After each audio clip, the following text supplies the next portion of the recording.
Bismillahirrahmanirrahim. Assalamualaikum warahmatullahi wabarakatuh. Innal hamdalillah nahmaduhu wa nasta'inuhu wa nastaghfiruh wa na'udzu billahi min shururi anfusina wa min sayyiati a'malina.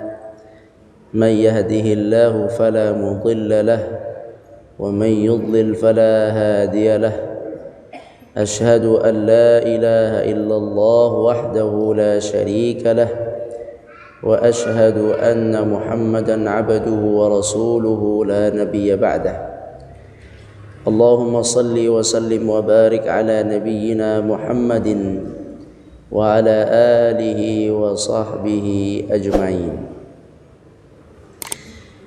أما بعد.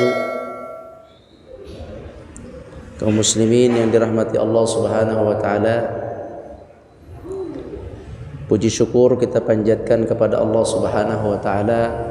Pada hari ini kita dapat kembali mengaji, mempelajari tata cara kita dalam beribadah. Kita bersyukur kepada Allah, semoga dengan rasa syukur kita kepada Allah Subhanahu wa taala, Allah akan menambahkan kebaikan untuk kita. Amin ya rabbal alamin.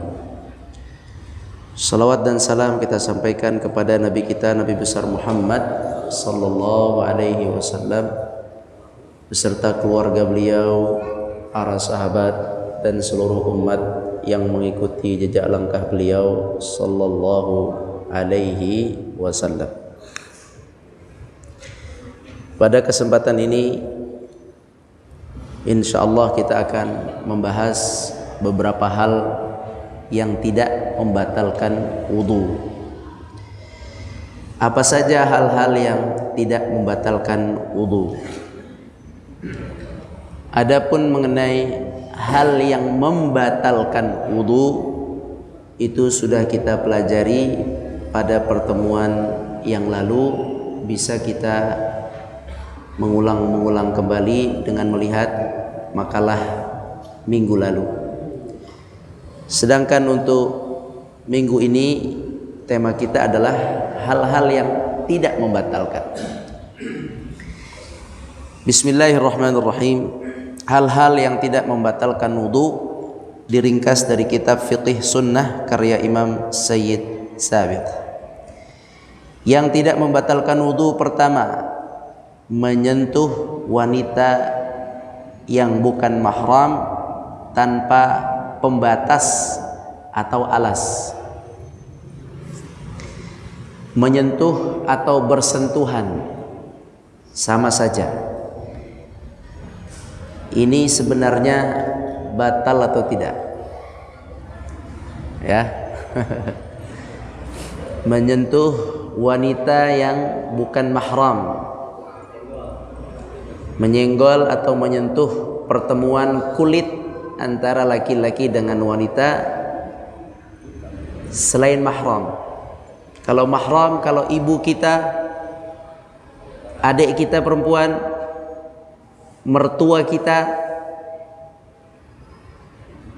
kakak kita, om dan tante kandung, semua tidak apa-apa. Om kandung, tante kandung mahram. Ponakan kandung mahram. Bapak ibu jelas mahram. Kakek nenek jelas mahram. Abang adik jelas mahram. Mertua mahram sampai mati walaupun sudah cerai. Walaupun ada seseorang cerai, suami istri cerai, maka hubungan kepada mertua adalah mahram berketerusan. Maka kita dengan mertua kita yang perempuan, Allahumma ighfirlah warahmatullahi, kita boleh bersentuhan tangan, boleh duduk bersama, boleh kita safar bersama karena mahram, dan boleh kita melihat daerah leher ke atas dari mertua perempuan kita, leher ke atas boleh. itu mahram. Adik perempuan kita leher ke atas boleh, ibu kita leher ke atas boleh. Tante kita yang kandung leher ke atas boleh, itu mahram. Tante kandung, maksudnya tante kandung, adik kandung dari ayah ana, itu namanya kandung. Atau adik kandung dari ibu ana, itu tante kandung, itu leher ke atas tidak apa-apa karena mahram. Itu mahram. Sekarang yang kita bahas di sini yang bukan mahram. Yang bukan mahram berarti selain yang disebutkan tadi, berarti istri dari paman kandung. Anda punya paman, abangnya atau adiknya dari almarhum Ustaz Rizal, adiknya laki-laki punya istri, istrinya bukan mahram sama Anda, itu bukan mahram. Sepupu bukan mahram. Ipar bukan mahram. Anda punya abang, abang Anda punya istri. Anda punya abang, abang Anda punya istri, istrinya sama Anda bukan mahram. Bukan mahram. Pembantu jelas bukan mahram. Anak angkat bukan mahram. Anak perempuan diangkat sejak bayi oleh laki-laki, oleh bapak-bapak, kemudian anak itu sudah dewasa, akil baligh, maka anak itu bukan mahram. Atau anak laki-laki diangkat oleh ibu-ibu, sudah dewasa anak laki itu, maka anak laki itu bukan mahram. Kalau bukan mahram tidak boleh buka hijab di depannya, tidak boleh safar bersamanya karena bukan mahram. Sekarang kita bahas hukum menyentuh kulit wanita yang bukan mahram, termasuk bagaimana hukum menyentuh istri kita masuk ke sini. Istri kita itu mahram bukan mahram juga bukan. Istri ya istri. Istri awalnya bukan mahram karena udah diakad nikah, statusnya mahram bukan, juga tidak juga bukan. Ya udah istri namanya. Jadi hukum menyentuh istri masuk ke sini. Masuk atau disamakan dengan hukum menyentuh yang bukan mahram. Baik. Kalau di buku ini, di buku Said Sabiq, bahwa menyentuh wanita itu tidak batal wudu. Di buku ini. Tetapi kita sebagai kaum muslimin mazhab Syafi'i, kita mengamalkan bahwa menyentuh wanita batal wudu. Betul? Ya, nyentuh, kesenggol, salaman batal wudu. Itu yang kita amalkan. Yaitu dalam mazhab Syafi'i. Yang masih mengamalkan itu silahkan, diperbolehkan, tidak mengapa. Sekarang belajar ilmu baru, oke? Jangan kaget ini. Jangan bingung.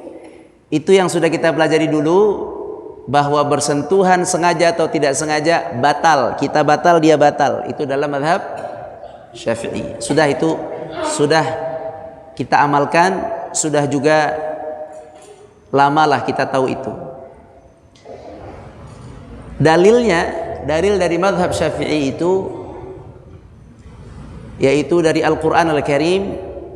Beliau mengatakan bahwa ayat Al-Quran yang mengatakan au lamastumun nisa, kalian menyentuh wanita, itu artinya menyentuh yakni bertemu kulit dengan kulit. Menurut Imam Syafi'i, ayat tersebut menyentuh maknanya bertemu kulit dengan kulit. Itu mazhab Syafi'i. Menyentuh maknanya bertemu kulit dengan kulit tanpa pembatas atau penghalang. Maka dalam mazhab Syafi'i bersentuh saja batal dua-duanya, yang menyentuh dan yang tersentuh. Tapi selain Imam Syafi'i memahami ayat itu, ayat yang tadi surat An-Nisa, menyentuh dalam ayat itu adalah jima', adalah berhubungan suami istri atau menyentuh yang mengeluarkan madhi. Sekali lagi, di dalam Al-Quran ada menyentuh wanita, oke? Menyentuh. Imam Syafi'i memahami menyentuh itu bertemu dua kulit sengaja atau tidak. Bisa difahami? Dah, makanya batal. Yang lain mengatakan menyentuh di ayat itu bukan sekedar bertemu kulit dengan kulit, tapi harus keluar madhi atau mani baru disebut menyentuh. Madhi itu muqaddimah, pendahuluan sebelum mani, mohon maaf. Jadi ada perbedaan menilai makna menyentuh dalam ayat itu. Imam Syafi'i menyentuh ya tersentuh, yang lain menyentuh mengatakan tidak, harus ada syahwat baru batal. Dalam mazhab Hanafi harus ada syahwat baru batal. Dalam mazhab Hambali harus keluar madhi baru batal. Artinya kebanyakan ulama memahami ayat itu tidak sentuhan saja, perlu ada getaran. Itu pendapat yang tengah. Pendapat yang tengah bahwa tidak sekedar menyentuh. Kebanyakan ulama mengatakannya adalah harus ada getaran syahwat baru batal. Nah, para ulama yang mengatakan perlu ada getaran syahwat baru jadi batal berdasarkan dalil-dalil yang ada di sini. Oke, karena Al-Qur'an itu dijelaskan dengan al-hadis, kan gitu. Pokoknya mazhab Syafi'i itu kita hormati, hargai, itu adalah ijtihad Imam Syafi'i dan sudah diikuti oleh ribuan jutaan manusia sepanjang sejarah Islam. Jadi yang masih berpegang dengan itu, tafadhal, silakan, tidak ada masalah. Ana ingin sampaikan mazhab yang lain yang ada di buku ini. Memang kebetulan buku ini Imam Said Sabiq ini, beliau pokoknya yang penting ada dalil, itu yang beliau pakai pendapatnya. Kalau Imam Said Sabiq begitu. Said Sabiq itu tidak cenderung ke mazhab A atau B. Ini buku yang dipakai Ustadz Rizal ya. Anda mau ngelanjutin doang. Jadi Anda lanjutin doang nih Pak. Nanti habis ini Anda disangka beda madhab, diberhentiin habis ceramah dari sini nih. Bukan, tenang dulu. Ini dari buku ini. Lihat bukunya, isinya sama. Imam Said Sabiq sekali lagi bukan imam yang beliau saklek satu madhab. Beliau selalu mendatangkan dalam buku beberapa madhab. Qadarullah dalam masalah wudu beliau ambil pendapat yang ini. Karena beliau melihat hadis yang menyatakan tidak batal banyak, sehingga menyentuh yang di ayat Al-Quran dijelaskan menyentuh dengan syahwat, bukan menyentuh biasa, berdasarkan hadis-hadis yang ada di sini, dan hadisnya sahih semua ini. Kita lihat ya hadisnya. Kita lihat di sini. Hadis pertama dari Aisyah radhiyallahu anha, bahwa an Aisyata anna Rasulullah sallallahu alaihi wasallam qabbala ba'dha nisaihi thumma kharaja ila shalah wa lam yatawadda. Hadisnya jelas. Rasulullah SAW mencium istrinya, kemudian keluar rumah untuk sholat tanpa berwudu kembali. Ini praktek Rasulullah SAW, bahwa beliau mencium istri sudah dalam keadaan wudu. Kemudian setelah mencium istrinya, beliau keluar dari rumah menuju mihrab tempat beliau salat. Rumahnya di sini, keluar mihrab langsung salat, tidak wudu lagi habis mencium istrinya. Artinya suami mencium istri nggak senantiasa ada syahwat. Kalau yang dicium keningnya, kepalanya biasa aja.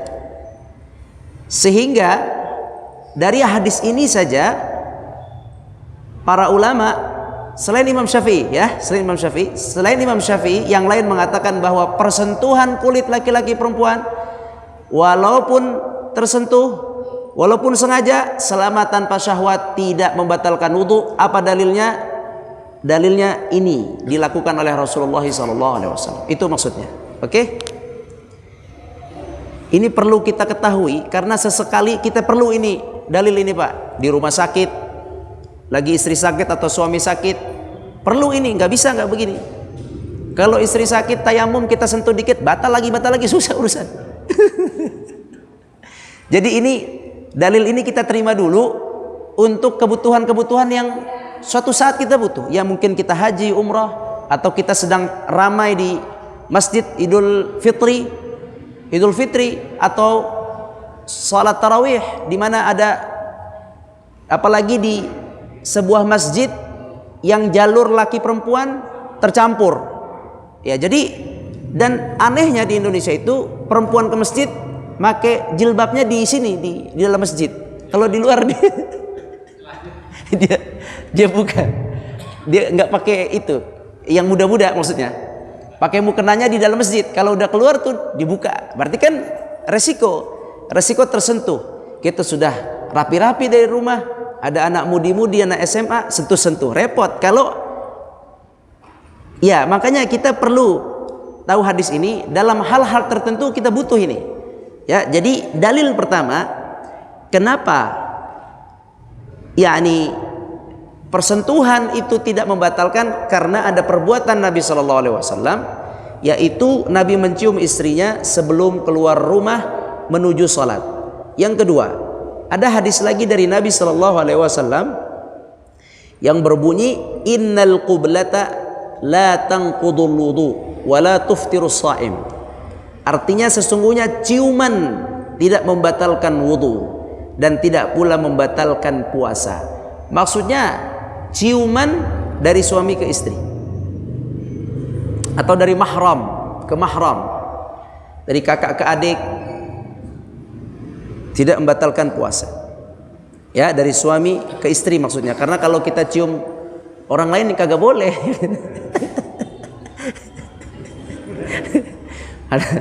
Anak murid dicium boleh nggak? Nggak boleh, kecuali anak murid yang belum balik. Kalau anak muridnya SMA nggak boleh dicium. Jadi hadis ini nih, cium istri maksudnya, sesuai dengan hadis yang di atas. Jadi ada hadis perkataan Nabi tidak batal ciuman, tidak membatalkan wudu. Satu, ada perbuatan Nabi bahwa Nabi mencium istrinya sebelum keluar salat. Dua, yang ketiga, Aisyah radhiyallahu anha juga mengatakan, kata Aisyah, faqadtu Rasulullah sallallahu alaihi wasallam lailatan minal firashi faltamastuhu fawaqa'at yadi ala batni qadamaihi wa huwa fil masjidi wa huma mansubatan. Di satu malam Aisyah tidur di kamar. Waktu mulai tidurnya sama Nabi, ya kan? Suami istri tidurnya bersama. Di tengah malam Aisyah begini, kok saya cari nggak ada kasur sisa satu. Maka Aisyah, normal seorang wanita, sambil ngantuk-ngantuk dia begini. Meraba-raba. Kebetulan rumah beliau sama masjid dekat, beliau keluarkan tangannya ke mihrab. Jadi mungkin agak minggir gitu sampai ke pintu sini, ke mihrab, dikeluarkan pas di samping mihrab. Mihrab Nabi itu kecil. Coba lihat waktu umrah ya, mihrabnya itu kecil. Ini mah gede mihrabnya. Kecil, jadi dari pintu ke mihrab ke sini kesentuhlah saat itu apa yang kesentuh? Kedua telapak kaki beliau. Kedua telapak kaki, Pak, kedua telapak kaki. Ini jadi dalil nih, sebelum ngomongin bersuci, sebelum ngomongin wudu, ini jadi dalil bahwa dalilnya ini, bahwa ketika Aisyah itu menyentuh kedua kaki, ulama mengambil kesimpulan saat itu kakinya Nabi rapat ketika sujud. Ya. Oke, menyentuh tangannya Aisyah menyentuh kedua kakinya, telapak kaki Nabi sallallahu alaihi wasallam yang sedang sujud. Ternyata di dalam masjid, di mihrab, bukan di kamar, keluar dari kamar. Salat di sana tersentuh kedua telapak kaki. Kalau kedua telapak kaki berarti kalau jauh begini susah nyentuhnya. Biasanya kalau jauh begini yang tersentuh satu aja. Ini dalil nih, dalil Bapak Ibu sekalian, kalau salat, kalau sujud kakinya rapat. Ini dalilnya. Kalau ditanya dalilnya apa ini? Karena sekali sentuh langsung dua, begitu. Nih dalilnya. Langsung dua telapak kaki. Jadi gimana tuh? Begini. Ya, begini. Yang benar begini. Enggak begini. Rapatkan. Nah, begini. Ini sunnahnya. Begini sah. Tenang aja, sah juga. Kalau sholat tuh jangan langsung sah nggak sah, batal nggak batal. Tenang dulu. Ya, ada yang fardu, ada yang sunnah. Ini sunnahnya begini. Kalau gini nggak apa-apa. Yang penting kakinya apa tadi? Menyentuh ke tanah. Tapi kalau yang terbaik begini, sebab tadi hadis ini Aisyah itu tangannya meraba-raba, tak kena. Nah, Dua-duanya langsung. Ya udah pasti itu menjadi dalil menurut ulama bertempelnya kedua kaki ketika sujud saja. Sujud saja, rukuk tidak, berdiri tidak. Baik. Nah, itu masalah posisi kaki. Sekarang kembali ke masalah bersuci. Nabi kan tadi lagi sholat, lagi sujud. Aisyah kan pakai kaos kaki nggak? Pakai sarung tangan nggak? Ya orang tidur nggak pakai sarung tangan. Nabi juga sholat tidak ada berita pakai kaos kaki, tidak ada berita. Di madhab Syafi'i, para ulama madhab Syafi'i yang ana ketahui wallahu alam, mereka beliau-beliau para ulama kita di madhab Syafi'i menafsirkan hadis ini kemungkinan Nabi pakai kaos kaki gitu. Yang hadis ini. Iya, enggak apa-apa kan, itu ijtihad ya. Kemungkinan di musim dingin Nabi pakai kaos kaki sehingga mereka mengatakan persentuhannya ada pembatasnya, ada penghalang. Tapi menurut ulama yang lain tidak ada penjelasan apa tadi? Kaos kaki. Tidak ada penjelasan kaos kaki sehingga mereka menerima hadis ini. Ya sudah, telapak kaki bertemu dengan pasti dengan telapak tangan, tak begitu. Berarti ada dua persentuhan yang langsung antara kulit dengan kulit. Kemudian di hadis ini Nabi tidak membatalkan sholatnya, Nabi meneruskan sholatnya. Ini juga jadi dalil yang ketiga bahwa wanita itu ketika menyentuh kulit laki-laki itu tidak masalah, tidak membatalkan wudu. Oke, itu dalil yang ketiga. Dalil yang keempat, Aisyah radhiyallahu anha juga mengatakan, Kuntu anamu baina yaday Rasulillah sallallahu alaihi wasallam wa rijlayya fi qiblatihi. Fa idza sajada ghamazani faqabattu rijlai fa idza qama basattuhuma qalat wal buyut yawma idzin laisa fiha misbah. Jadi aku tidur di hadapan Nabi sedangkan kakiku di arah kiblat beliau. Nabi sallallahu alaihi wasallam salat biasa berdiri salat malam. Nabi salat terus, Aisyah di sini ceritanya tidur terus. Karena Nabi ya Nabi, Aisyah manusia biasa. Karena sholatnya Nabi itu, kalau dalam Al-Quran itu, sholatnya Nabi itu setengah malam dikurangi dikit. Kalau malam 8 jam, Nabi itu wajib 4 jam lebih kurang. Itu khusus Nabi. Kita mana kuat Pak segitu Pak. Kalau malam 10 jam, karena musim dingin, malam 10 jam, Nabi harus 5 jam kurang atau lebih. Dalam surat Al-Muzammil dalilnya. Itu kan berat itu, sholat segitu.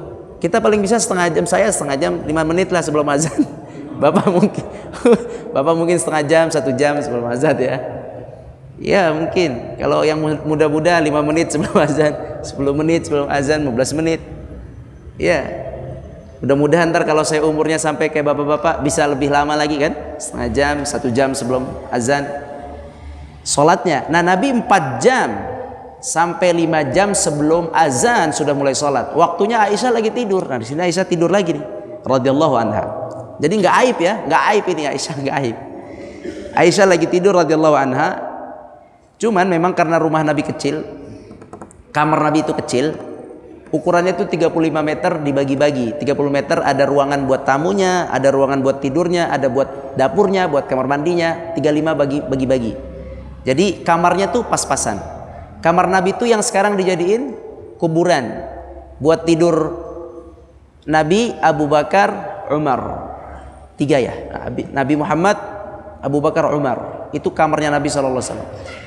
Nah saat itu saking sempitnya, subhanallah ya, Nabi salat, Aisyah tidur, kakinya tuh di tempat sujud, ya. Ini jadi dalil juga nih Pak.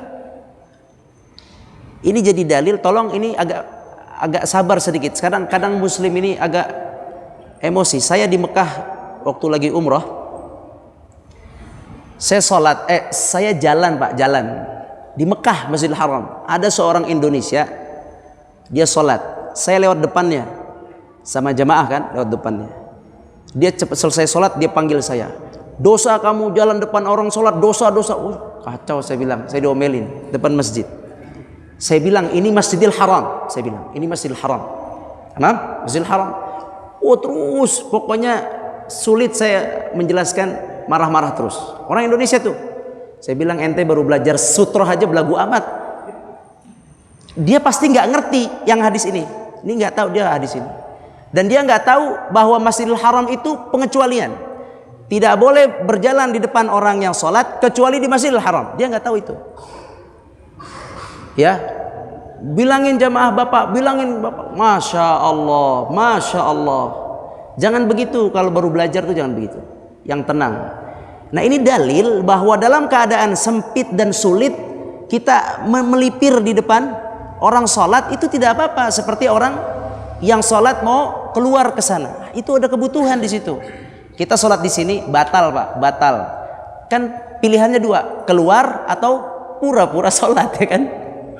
Sunnahnya keluar. Ketika keluar kita terkadang melewati shaf, orang sholat, melewati orang yang sholat. Ini adalah keadaan-keadaan di mana dibolehkan. Seperti di Masjidil Haram.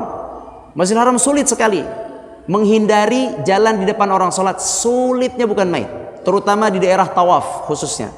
Kalau udah masuk daerah tawaf dan makam Ibrahim belakangnya, sulit kita di situ sholat nggak dilewatin orang. Kalau mau jauh di belakang di teras baru nggak ada yang lewatin. Tapi kalau udah di dalam tempat tawaf itu sulit, pasti ada aja orang yang lewat. Itu kekhususan satu di situ. Yang kedua tadi kekhususannya adalah dalam keadaan-keadaan sulit, terjepit, sempit, itu dibolehkan kita jalan. Termasuk orang yang batal dalam shaf depan boleh mundur ke belakang. Di sini Aisyah radhiyallahu anha, beliau memanjangkan kakinya di depan sujud, tempat sujud. Ya, kurang lebih lah. Tempat sujud kurang lebih depan belakang. Yang penting kalau Nabi sujud terganggu dengan kakinya Aisyah. Oke? Dan ini sengaja, Aisyah itu sengaja, bukannya sengaja maunya begitu, kagak muat tempatnya. Kagak muat istilah kita, kagak cukup, tidak cukup, maka begitu.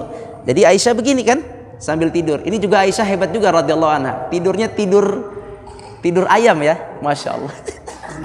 Allahu Akbar, ajib ya ini. Sri-sri Nabi ya, masya Allah. Sambil tidur, akhirnya hadisnya sampai ke kita. Ketika Nabi SAW ingin sujud, kata beliau, ketika Aisyah kata, ketika Nabi ingin sujud, itu Nabi SAW kasih isyarat dengan tangannya, disentuh, tak, itu normal, boleh. Kita bergerak untuk keperluan-keperluan sedikit, boleh. Nyentuh anak gini dikit, tarik sini dikit, boleh itu keperluan-keperluan. Mungkin nanti ada dalam pembahasan sholat, ya, mana yang membatalkan, mana yang tidak. Jadi kita nih sekali lagi ya, dalam sholat, dalam wudu, jangan langsung main batal-batal aja. Ya, jatuhnya makruh sah gitu, biasanya gitu. Sah makruh atau makruh sah, kecuali benar-benar gerakannya tidak manfaat. Lagi sholat tiktok-tiktokan goyang-goyang gitu, gak jelas, itu bisa batal kalau itu, ya, itu batal. Tapi kalau lagi sholat, gerakannya gerakan yang dibutuhkan, gatel, nguap, itu dibolehkan. Atau ada anak yang lari, tarik dikit, itu secara hukum tidak apa-apa. Termasuk Nabi di sini, apa tadi Nabi menyentuh. Jadi pas udah agak turun, disentuh dulu sedikit, agak ngerem dikit, setelah ditarik baru sujud. Sujudlah Nabi SAW. Kemudian apabila beliau sudah berdiri, Aisyah selonjorkan lagi kakinya. Coba, ini menandakan pertama sempitnya rumah Nabi. Kamar, maaf, bukan rumah, kamar. Sempitnya kamar, bukan rumah, kamar. Ya, jangan salah paham, kamar. Ada rumahnya 35 meter, dibagi-bagi ruangannya. Kamarnya yang sempit, satu kamar. Baik, kamarnya sempit sehingga kalau satu sholat, yang satu kakinya agak sedikit apa tadi? Mengganggu. Makanya tadi Nabi sholatnya ke masjid, ke mihrab karena sempit di dalam kamar. Oke, satu, kamar Nabi sempit. Yang kedua, di sini Aisyah meletakkan kaki di depan tempat sujud, sebenarnya itu dilarang, tapi karena keadaan sempit dibolehkan. Seperti di Masjidil Haram atau dalam keadaan-keadaan yang dibutuhkan dibolehkan. Kemudian yang ketiga, Nabi memberi isyarat dengan menyentuh Aisyah kakinya dan Nabi melanjutkan sholatnya. Berarti persentuhan tangan Nabi kepada kakinya Aisyah, kita tidak tahu nih apakah kakinya telapaknya saja ya atau kakinya sampai betis. Ini kita tidak tahu nih seberapa panjang mengganggu tempat sujudnya gitu ya, tidak disebutkan. Yang jelas kakilah ya gitu. Menyentuh tidak batal kaki Nabi SAW, tidak batal wudhu. Nabi terus melanjutkan wudhunya. Kemudian kesimpulan yang ketiga juga dari hadis ini, Nabi itu sholat sunnahnya panjang sekali sampai Aisyah itu nggak capek, kakinya pasang tutup. Kalau sholatnya cepat, berdiri lagi, dikit-dikit sujud lagi, berdiri sujud lagi, Aisyah pegel gini, enggak. Aisyah itu lama. Ketika Nabi SAW sujud, sujudnya lama. Ketika Nabi SAW berdiri, berdirinya lama. Jadi Aisyah masih ada tenggang waktu lah buat kaki. Bisa selonjor dulu, lama gitu. Bisa setengah jam, 45 menit. Nanti Nabi udah mulai mau sujud, di ininya lagi, sana lagi gitu. Ya, bukan olahraga. Kalau kecepatan sholat Nabi, olahraga Aisyah itu. Ya. Jadi ini juga jadi dalil betapa tenangnya sholat Nabi sehingga Aisyah juga tenang. Aisyah tinggal nunggu apa? Nunggu ada sentuhan. Kalau nggak ada sentuhan dia terus saja. Sallallahu alaihi wasallam. Baik, udah itu dalilnya Pak. 1, 2, 3, 4. Dalil bahwa suami istri tidak batal atau kita dengan orang lain. Saya dengan paman punya istri, paman kandung punya istri, istrinya sama saya bukan mahram, istrinya ini, istri paman nyentuh saya, berdasarkan dalil-dalil ini tidak batal ya, berdasarkan dalil ini tidak batal. Oke, sekarang gimana nih, kita kan di Indonesia, gimana nih kita mengamalkan ini atau kita amalkan Imam Syafi'i? Saran ana yang belum yakin dengan hadis ini, silakan amalkan Imam Syafi'i. Jadi nggak boleh beramal ragu-ragu. Ya, walaupun ini hadis sudah dibaca, sudah dijelasin, aneh nggak enak, nggak yakin, ya udah nggak apa-apa Pak, jalani aja yang lama. Ya, jalani yang lama. Tapi yang sudah belajar ini, sudah lihat pendalilannya, ana sampaikan ini adalah pendapat kebanyakan para ulama, tidak batal. Oke? Tidak batal. Silahkan. Jadi menyentuh tangan laki-laki atau di Indomaret misalnya, atau di pasar misalnya, atau pembantu misalnya, saya sudah wudhu, kemudian dia ngasih gelas atau dia ngasih kunci, terkadang suka tersentuh normal lah biasa tuh, atau bayar uang ke ibu-ibu jualan kena. Kalau bapak masih ragu dengan pendalilan ini, tidak apa-apa sekali lagi pakai mazhab Syafi'i, batal wudhu lagi. Tapi barang siapa yang sudah yakin, kita harus yakin ya, kalau yakin silakan pakai ini, bahwa persentuhan tadi sama sekali tidak membatalkan, lanjut saja. Baik, begitu pendalilan mengenai tidak batalnya wudu menyentuh wanita. Nah, wallahu a'lam. Yang kedua, keluar darah selain haid. Keluar darah tapi selain haid.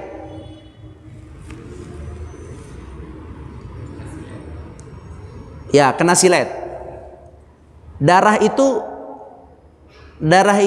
kalau banyak najis, walaupun ada pendapat yang mengatakan najis atau tidak, tapi kalau banyak najis, namun dia tidak membatalkan wudhu.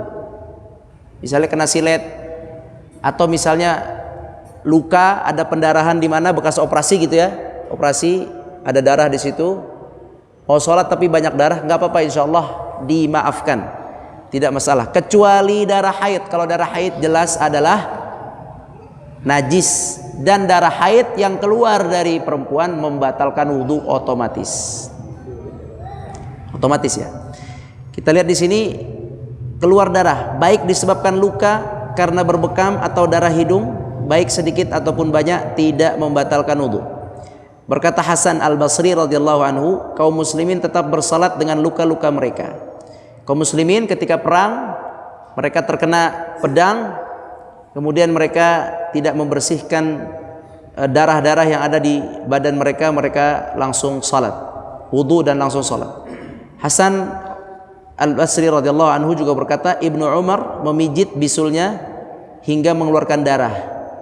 Bisulnya mengeluarkan darah, namun ia tidak mengulangi wudunya. Iya, tinggal bisul keluar, bersihin aja pakai apa? Air, wudunya ya tidak batal. Ya. Tamam, baik. Umar bin Khattab radhiyallahu anhu salat sementara lukanya mengeluarkan darah. Beliau kan meninggal ditusuk ini ya. Umar bin Khattab meninggal ditusuk oleh namanya Abu Lu'lu'ah Al-Majusi, orang Majusi, orang penyembah api. Lagi ngimam salat apa? Salat subuh ya. Lagi ngimam salat subuh. Umar bin Khattab radhiyallahu anhu ditikam dari belakang. Tak. Saat itu ditikam dari belakang, beliau jatuh. Sebelum jatuh beliau tarik, di belakang beliau ditarik ada Abdurrahman bin Auf. Pas di belakang beliau ada Abdurrahman bin Auf, ditarik ke depan, kemudian beliau jatuh. Dintar Pak, siap-siap kalau ada yang narik di sini. Antum yang di sini kalau ditarik imam jangan gak mau, langsung aja. Jadi imam boleh narik ya.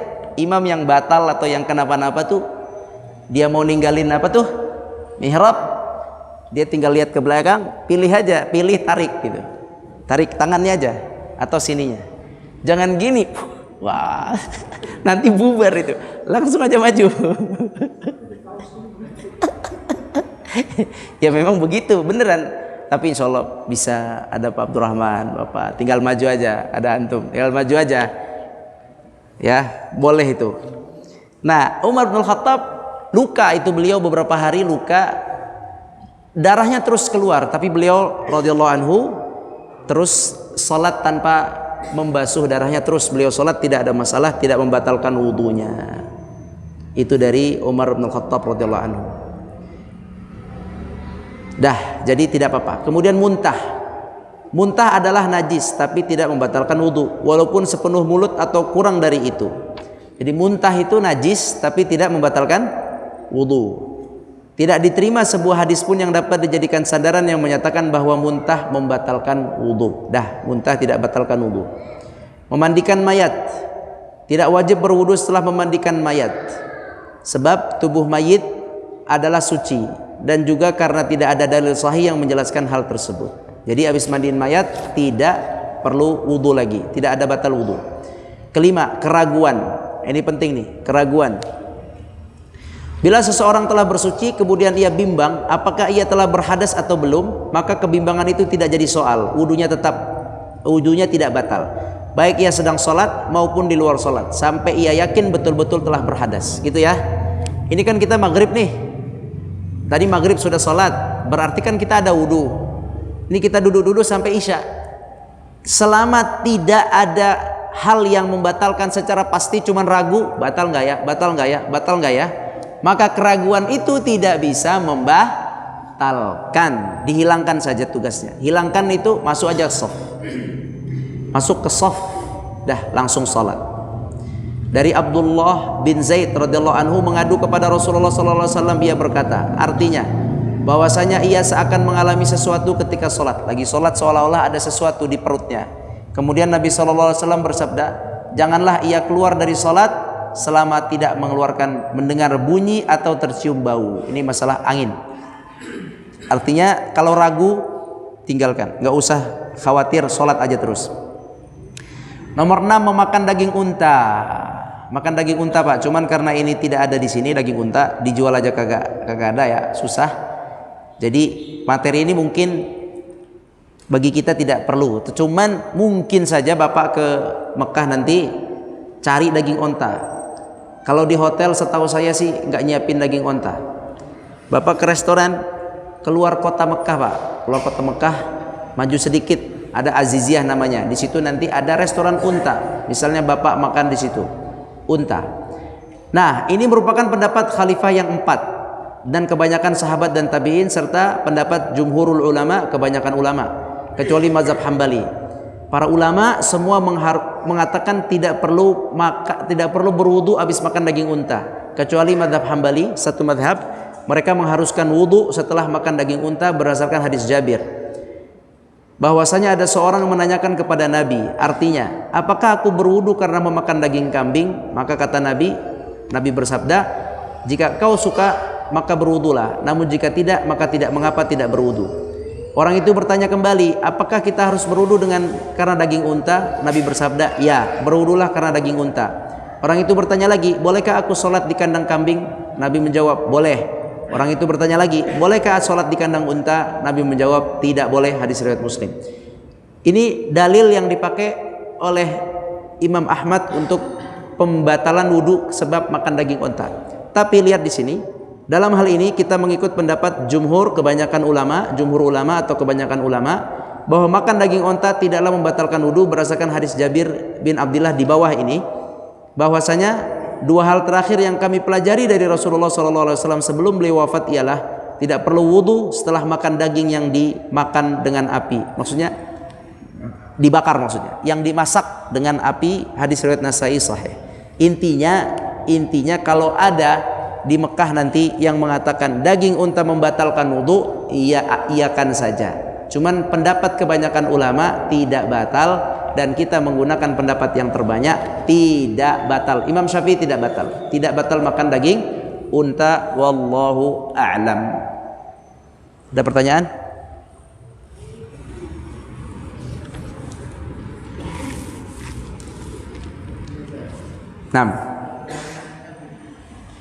Kita kan salaman sama perempuan yang tidak boleh, tapi tidak bantah relasinya.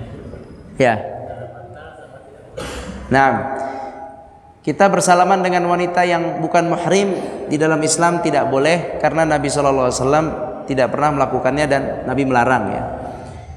Apa hubungannya dengan tidak batal wudhu? Tidak batal wudhu maksudnya menyentuh wanita tidak sengaja, atau misalnya dokter laki-laki menyentuh pasien perempuan, atau dokter perempuan memeriksa pasien laki-laki, begitu Pak maksudnya. Persentuhan yang tidak sengaja. Kan kita nggak batal, ya sentuh aja, bukan begitu maksudnya. Jadi persentuhan yang dibutuhkan, seperti ya tadi bayar, butuhkan, ya, atau abang Gojek sekarang Gojek, ya naik Gojek. banyaklah persentuhan yang tidak sengaja, bahkan sengaja pun gitu ya, seperti dokter atau guru sengaja gitu narik tangan santriwati atau murid perempuan. Sebab kenapa?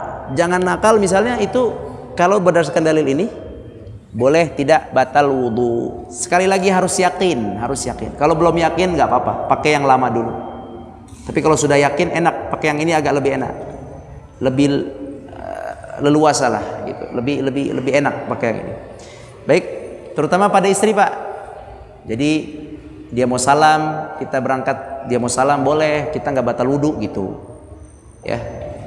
Nah, udah ya. Ada lagi? Nah, kita kan nggak tahu nih, sebenarnya kita masak apa. ya. Berarti kita yang pada saat masak itu boleh kita melakukan, dan masak lain boleh kita boleh melakukan. Jadi bukan berarti kalau kita sudah masak lain kita dilarang. Kalau saya begitu pendapatnya, tapi kalau ustadz yang lain mungkin punya, kayak ustadz yang lain mungkin punya cara. Kalau saya Ustadz Rizal, madhab itu adalah pendapat yang diakui, oke? Madhab itu pendapat yang tidak boleh dijatuhkan. Madhab itu pendapat yang sudah paten diakui. Tapi ketika kita tahu ilmunya, tahu dasarnya, tahu hadisnya dan jelas, maka di situ kita boleh mengambil sikap, begitu. Bisa difahami? Seperti ini contohnya, madhab Syafi'i itu sudah ajak, nggak boleh kita salahkan. Tapi ketika kita belajar seperti ini, referensinya ada, bukunya ada, hadisnya ada, maka kalau kita mau pakai ini sudah yakin, nggak ada masalah Pak, sama sekali tidak ada masalah. Syaratnya belajar, yakini, dan insya Allah tidak apa-apa. Kalau ditanya saya ngamalin mana, saya pakai ini, dah gitu aja. Kalau Bapak gurunya siapa? Kalau gurunya saya ikut ini. Kalau gurunya Said Sabik ikut ini. Tapi kalau gurunya ustadz yang lain nggak apa-apa, saya ikut ustadz fulan, nggak apa-apa, nggak ada masalah insya Allah. Wallahu a'lam. Baik, terima kasih Bapak-bapak sekalian rahmati Allah. Mudah-mudahan ini nambah sedikit wawasan kita dalam menjalankan fikih ibadah kita atau fikih bersuci kita. Wallahu a'lam. Kita tutup dengan kafaratul majlis. Subhanakallahumma wa bihamdika asyhadu an la ilaha illa anta astaghfiruka wa atubu ilaik.